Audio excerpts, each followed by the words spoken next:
Hi, my name's Patricia Rawlinson, and today I want to talk to you about these signs that say, "in this house." Sometimes it's in this house, we do geek things, but in this case it's things like grace, and we do mistakes, but we do I'm sorry, we do loud, we do hugs, that kind of thing. It's just a really lovely sign to do for your house, and we have them in all kinds of varieties. But what I really want to talk about today, when I did this about 2 years ago, I was doing it to show how you could use like image transfer in the background and crackle and really just kind of a multimedia effect. But today what I want to talk about is how long it took to do all of this lettering. It took a really long time to do all this lettering. I think I might still have scars. So when you're doing a project like this normally, you're going to take your piece of tracing paper over the line drawing, and you're going to spend the time and you're going to trace every piece of every bit of the lettering. Okay, by the time you're done, your hand will need a rest. Then you're going to lay it over your painted surface, and then you're going to put your transfer paper underneath, and you're going to trace on every piece of every bit of all this lettering. When you get that done, you're going to go through and you're going to base coat with your brush. So you've got your little round brush or whatever, and you're going to go through and you're going to base coat it. But the thing is it's not going to be covered in one base coat. So you're going to have to go in with multiple base coats for every stinking piece of all this lettering. It's very tedious. And that's just because it's how lettering is. It's not because, signs are bad or anything. But today I want to show you a different technique and how I would handle the different technique. I've got a stencil made. So we've got stencils for all of our in this house signs, and they just make really short work. The other day, one of my coworkers, Jennifer, painted this sign in a different color scheme, and she had it where there was different colors on it like this one is, and I think she was finished in 15 minutes from start to finish. So you can really take your painting time to a much quicker cadence.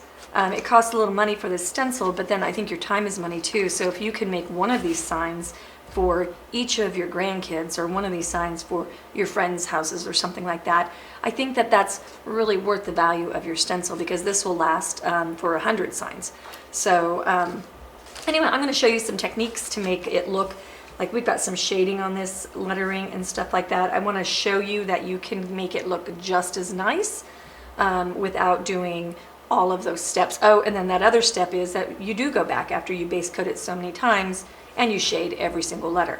So we're going to do all of that with the stencil in place, and I'm going to show you how. All right, I'm going to start with varnishing, and I've got this low Cornell brush, and it's just a big bristled brush. But as I'm doing this, I'm noting that my coverage is not covering very well. I'm having to really work at getting my coverage for my sealer. If you take just a regular little sponge like this, you can coat almost instantly. So that is just another time saver. I really don't like spending time doing futzy things. I like to paint, I like to create, I like to craft, and I don't consider sealing my wood surface creating. So that's just a handy, easy way for you to get more quickly finished. All right, the neat thing about your varnish and base coat sponges is you can also base coat with them, and they make a lot less mess on the edges than brushes do. And they're nice and thin coats, which means that you can get it dry and get your second coat on in no time at all, because you don't have puddles and brush strokes to deal with. And just smooth it out. I've got mine damp. Okay, and then we'll dry that and do a second coat. While drying my board, I came across an old, ratty, wrecked up piece of rock lawn. My studio flooded a few months ago, and this was left in a pile or whatever. But it occurs to me that we don't think about using our stencils for banners. So you can use this rock lawn, which is just drapery lining fabric. You want the blackout version.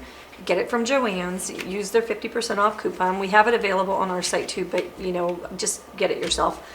And then you can totally make a banner out of this. You leave a little bit extra at the top to flap under your wood banner holder, metal banner holder, and then you can make these over and over again. You don't have any weight, you don't have any storage issues, you can change them out for the season. So don't forget that Our word stencils can also be used to make just banners. All right, in my original, I've got some chipped stuff going on in the corners. And the way you do that is you apply some wax. I've got the Clapham's beeswax, it's salad bowl beeswax. The nice thing about having this around is that it is food safe. So you're not going to be eating on your sign, but you are going to make things like trays and serving pieces that need to have a good beeswax finish on them. So I'll just put a little bit at the edge, and what will happen here is that our paint, when I put the top coat over this, the paint will peel right off of the areas that have the beeswax. So that makes a nice distressed looking chipped paint look. All right, and we're going to put on some crackle medium. I'm using a stencil brush. These are the new really pretty purple ones. To just kind of smear this along. The weathered wood has a tendency to pull up, and so I don't want it to pull up. If you get any hairs that come out, just ignore them until it dries, and then you can wipe them off. I don't want this everywhere. I want it kind of here and there. Just enough to make interesting. Now, it's important to look at the pattern of your crackle. You see this is starting to draw back up. Look at the pattern of where your crackle is going to be while it's wet and make it nicer if you don't like the look of it. So if you want that to kind of connect with that chip, bring it down towards that. Just kind of squint at it, let it tell a story, let it walk along. Okay, and we'll let that dry. All right, now we're going to take a mix of our lighter colors and we're going to lay that paint down. We want it thick. We don't want it really mixed. It's not like you're going to mix a color. You're just mixing in your brush. Put it up to the top. Once you go over your crackle medium, get out of there. Do not touch it again. Super important. And it's chemical crackle, so that means that it's going to crackle quickly as soon as it touches the chemical in the paint. And if you brush over the top of it with another color of paint, it's going to diffuse the crackle. It won't like crackle through that. So you have to get what you want on there the first time.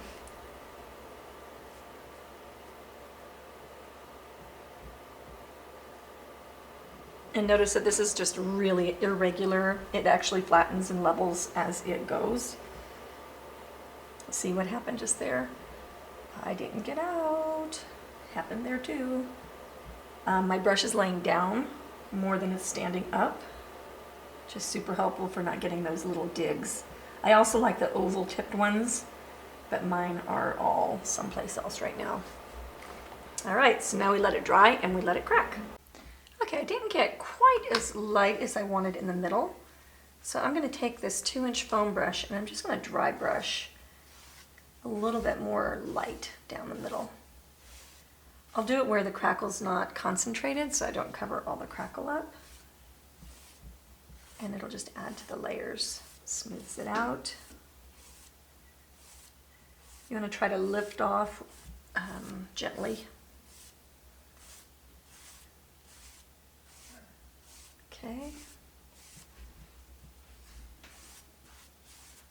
A bit more. Okay, I think I'll live with that. All right, the key to good stenciling is going to be, number one, securing your stencil. My paint is still wet, so I'm not going to do what I'm saying. And then controlling the paint. So I'm going to load it and then I'm going to swirl 3 times. If you do this swirl step 3 times, you will not have a problem with bleeding under. So then I'm going to go over here, and the other thing I'm going to do that totally breaks the rules is I'm going to swish and swirl my color on.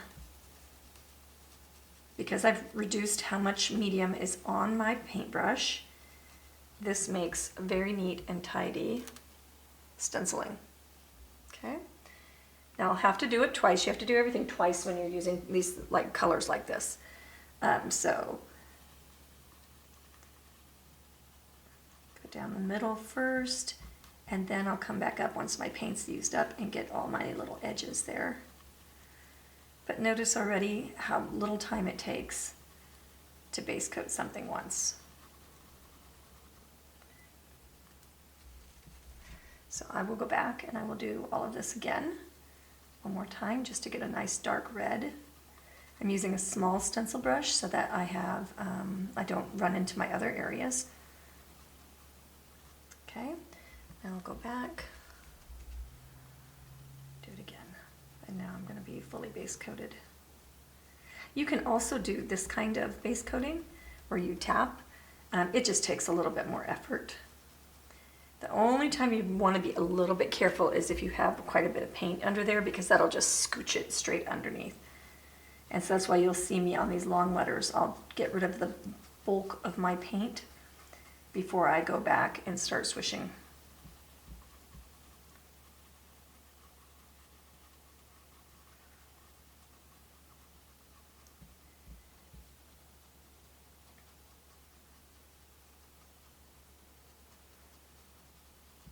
Okay, now I'll go look for the other red letters and get those done. Okay, I've got my red done. I took 3 coats to get my deep burgundy on there, and what's neat about it, I timed it, it took 10 minutes. So that's no tracing, is basing 3 times, and no transferring and all those steps as well. So just super, super duper quick. Next I'm going to do my brown letters, and I'll go ahead and time that as well, just to get an idea of how long it takes. Okay, in approximately 10 minutes, I got all the other coats of this done. So now what we're going to do is do some detailing. So what I'm going to do is I'm going to switch to a really small little brush. I'm going to go get my paint. Okay, and we are going to use our black color. And on the letters that have the detail, I'm going to peek at this. Okay, we do real. On that one side, I'm just going to scrub some black on there. I'll dry that off nicely on all of those sides. So in essence, you're doing your floating on here too. It's kind of hard to see with all the schmutz on here. Let's pull this up so you can see that this is a darker color. Well, you might not be able to because you're up there, but it is darker. The other thing that you can do if you want, now that you've got the lettering on there, is just go back in with a little float, depending on the size of your lettering and the size of your stencils and stuff like that. To keep this all on the camera, I swapped down from the, oops, grab it, from the really big one to the little one.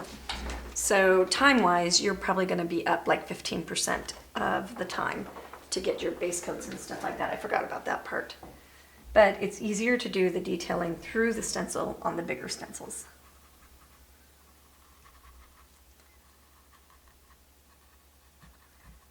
But how nice and easy to be able to go along and give it some detailing. Okay, now I'm going to take the stencil off, and ta-da! How easy was that? And then I'm going to take a little handy scraper, and I'm going to scrape off these edges where we had medium. And I want to scrape it off irregularly. I don't want to scrape in a big old like swath of chipped paint. I want it to be chippy looking, not a chip.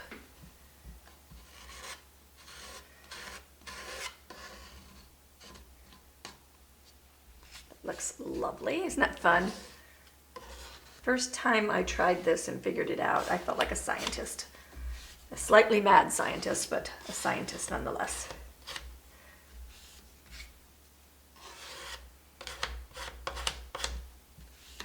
Okay, I'm going to have a little bit on the edge as well.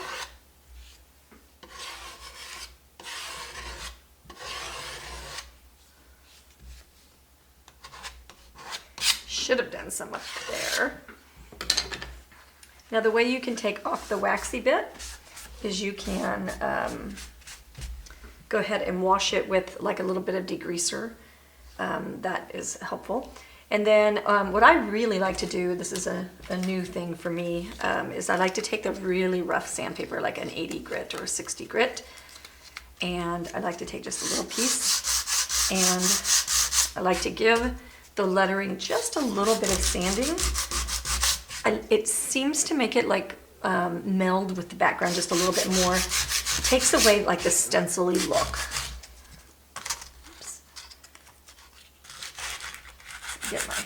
here. So if you go a little bit darker and then go get yourself a little bit sanded. Okay, so